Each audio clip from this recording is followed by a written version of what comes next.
Halo teman-teman, perkenalkan saya atas nama Muhammad Guntur dari kelompok 6 dan beberapa teman saya yang saya akan tampilkan nama-namanya di slide berikutnya. Nah,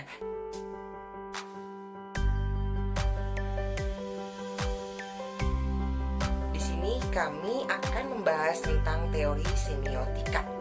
Nah, teman-teman, apa sih teori semiotika itu? Nah, teori semiotika itu merupakan teori yang mempelajari tentang tanda dan penandaan. Nah, di sini teori semiotika menaruh perhatian pada apapun yang dinyatakan sebagai tanda. Nah, sebelum kita masuk lebih dalam membahas tentang teori semiotika, ada baiknya kita mengetahui apa itu arti tanda. Nah, tanda adalah semua hal yang dapat diambil sebagai penanda yang mempunyai arti penting untuk menggantikan sesuatu. Nah, di sini juga kita bukan hanya membahas tentang semata-mata tanda secara umum, tapi di sini kita juga membahas tentang bagaimana tanda itu bekerja, hubungan tanda satu dan tanda lainnya, bagaimana orang menggunakan tanda tersebut, dan masih banyak lainnya yang di sini kita akan kupas tuntas dalam teori semiotika. Nah, teman saya akan membahas tentang ilmuwan-ilmuwan atau para ahli yang membahas tentang teori semiotika. Berikut penjelasannya. Baik, sebelum itu kita harus mengetahui pengertian dari semiotik menurut 3 ahli yang akan kita bahas kali ini. Yang pertama, Ferdinand de Saussure. Seperti dikutip Pradovi, tanda sebagai kesatuan dari 2 bidang yang tidak dapat dipisahkan seperti halnya selembar kertas. Di mana ada tanda, di sana ada sistem. Artinya, sebuah tanda berwujud kata atau gambar mempunyai 2 aspek yang ditangkap oleh indera kita yang disebut dengan signifier, bidang, penanda atau bentuk, dan aspek lainnya yang disebut signified, bidang petanda atau konsep atau makna. Aspek kedua terkandung di dalam aspek pertama. Jadi, petanda merupakan konsep atau apa yang dipresentasikan oleh aspek pertama. Selanjutnya, pengertian menurut Charles Peirce. Sedangkan menurut Peirce menyebut ilmu yang dibangunnya semiotika atau semiotics. Bagi Peirce yang ahli filsafat dan logika, penalaran manusia senantiasa dilakukan lewat tanda. Artinya, manusia hanya dapat bernalar lewat tanda. Dalam pikirannya, logika sama dengan semiotika dan semiotika dapat ditetapkan pada segala macam tanda. Dalam perkembangan selanjutnya, istilah semiotika lebih populer daripada semiologi. Semiotika adalah ilmu yang mempelajari tentang tanda, berfungsi tanda, dan produksi makna. Tanda adalah sesuatu yang bagi seseorang berarti sesuatu yang lain. Selanjutnya, menurut Roland Barthes. Menurut Roland Barthes, seperti dikutip Iriantara dan Ibrahim, mengemukakan teorinya tentang makna konotatif. Bagi Barthes, faktor penting dalam konotasi adalah penanda dalam tatanan pertama. Penanda tatanan pertama merupakan tanda konotasi. Jika teori itu dikaitkan dengan desain komunikasi visual, maka setiap pesan merupakan pertemuan antara signifier atau lapisan ungkapan dan signified atau lapisan makna. Sekian pembahasan tentang pengertian semiotik, selanjutnya akan dibahas oleh teman saya.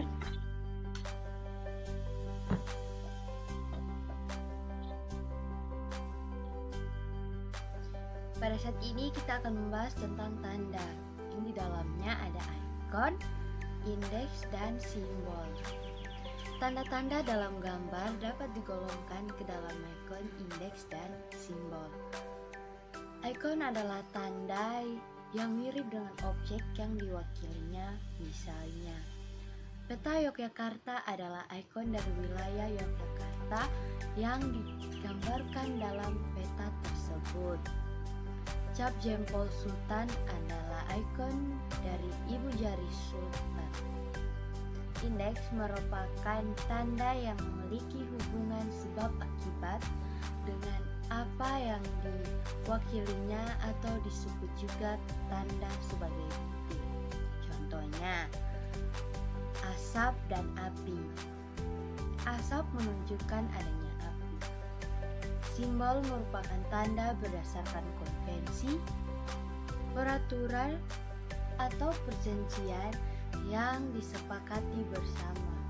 Contohnya, Garuda Pancasila bagi bangsa Indonesia adalah burung yang memiliki perlambang yang kaya makna. Namun bagi orang yang memiliki latar budaya berbeda, seperti orang Eskimo, misalnya, Garuda Pancasila hanya dipandang sebagai burung alami biasa. Halo semuanya, di sini saya akan menjelaskan mengenai kode dalam komunikasi. Kode menurut para ahli adalah cara pengkombinasi tanda yang telah disepakati secara sosial untuk memungkinkan satu pesan dari seseorang kepada orang lain. Sedangkan kode dalam terminologi ialah variasi tutur yang memiliki bentuk khas serta makna yang khas pula. Kode juga merupakan sebuah tanda sebagai tampilan yang sangat konkret dalam berkomunikasi. Contoh kode pertama yang berlaku pada teks-teks merupakan kode bahasa yang telah digunakan untuk mengutarakan sebuah teks dalam kamus besar yang telah bersangkutan. Selain itu, ada juga kode-kode lain seperti kode semantik, kode simbolik, dan juga kode kebudayaan atau kultural.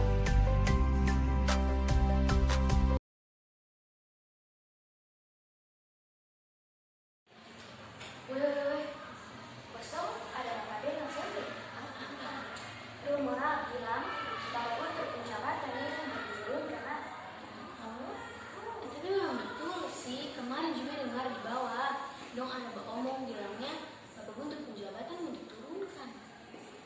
Oh beda juga dengar kemarin. Kenapa dong bilang bapak untuk ada cari orang mau dikambing hitamkan? Buat apa dia cari orang buat dikambing hitamkan? Bilangnya sih dia cari orang untuk dikambing hitamkan tuh supaya dia jabatan so jadi diturunkan. Oh, tahu betul sama bilang kali ini. Nah, setelah kalian melihat sebuah drama singkat tadi, drama singkat ini ada kaitannya dengan materi yang akan saya jelaskan, yaitu makna konotatif dan denotatif. Makna konotatif adalah tentang kata, mempunyai makna tautan atau mengandung konotasi. Konotasi adalah sebuah kata yang mengandung makna kias atau bukan kata sebenarnya. Spratly menyebut, makna konotatif meliputi semua signifikan, sugesti dari simbol yang lebih daripada arti referensiannya. Menurut William, makna konotatif meliputi aspek makna yang berkaitan dengan perasaan dan emosi, serta nilai-nilai kebudayaan dan ideologi. Ciri-ciri kata atau kalimat yang mengandung konotatif adalah yang pertama, bukan bermakna sebenarnya. Yang kedua, memiliki nilai rasa positif maupun negatif. Yang ketiga, punya makna tambahan secara konseptual. Yang keempat, maknanya bisa berubah dari waktu ke waktu. Yang kelima, maknanya bisa berbeda dari satu kelompok masyarakat dengan kelompok masyarakat lainnya. Contoh kalimat dari makna konotatif. Yang pertama, saya akan mengambilnya dari drama singkat tadi. Yang sudah saya jelaskan di awal bahwa drama singkat ini ada kaitannya dengan materi yang akan saya jelaskan. Nah, di dalam drama singkat tadi itu ada istilah yaitu kambing hitam. Nah, kambing hitam ini bermakna orang atau suatu faktor eksternal yang sebenarnya tidak bersalah, tapi dituduh bersalah atau dijadikan temuan kesalahan. Contoh yang kedua, para buruh yang bekerja di sana hanya dijadikan sapi perah oleh perusahaan. Nah, di dalam kalimat itu ada istilah sapi perah. Sapi perah ini bermakna sebagai orang yang dimanfaatkan untuk memperoleh keuntungan. Yang ketiga, Pak Ahmad menjadi tangan kanan bos di perusahaan tempat bekerja. Ada istilah yaitu tangan kanan. Nah, tangan kanan ini bermakna orang kepercayaan. Makna denotatif merupakan kata yang sebenarnya atau sesungguhnya pada sebuah kata. Seperti menjabarkan, makna denotatif meliputi hal-hal yang ditunjuk oleh kata-kata atau makna referensial. Bilang mengartikan makna denotatif hubungan eksplisit antara tanda dengan referensi atau realitas dalam pertandaan tahap denotatif. Ciri-ciri kata atau kalimat yang mengandung makna denotatif, yang pertama maknanya lugas karena dia bersifat literal atau apa adanya.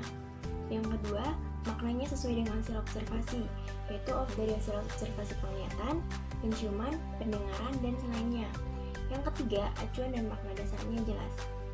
Contoh kalimat dari makna denotatif yang pertama saya mengambilnya dari drama singkat tadi, yaitu ada istilahnya kambing hitam. Nah, kambing hitam dalam makna denotatif yaitu kambing yang berwarna hitam. Contoh yang kedua, usaha peternakan sapi perah miliknya berkembang pesat. Istilah yaitu sapi perah ini dalam makna denotatif yaitu sapi yang menghasilkan susu. Yang ketiga, saat menggoreng ikan, tangan kanan Romi terkena minyak panas tanpa sengaja. Nah, berikutnya saya akan membahas mengenai kekerasan domestik dan juga kekerasan simbolik. Yang pertama, kekerasan domestik. Nah, kekerasan itu berkaitan langsung dengan kekerasan yang berada dalam rumah tangga.